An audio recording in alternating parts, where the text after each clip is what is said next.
In this video, how to create reports on Salesforce. I will show you step by step how to create reports in Salesforce. First, go to the Salesforce website in your browser. Log into your account using your email and password. After logging in, go to the main menu of the platform. Now, click the icon called App Launcher. In the search bar, type Reports.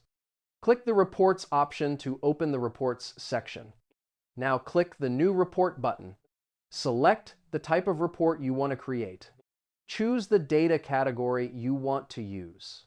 Click Start Report to continue. Now you can add filters to the report. Set the search criteria as needed. Choose the fields you want to display in the report. You can add or remove columns. Now organize the data as desired. You can also group information by category. Review the report before saving. Click the Save and Run button. Enter a name for the report. Choose the folder where the report will be saved. Click Save to finish. The report will be created and displayed on the screen.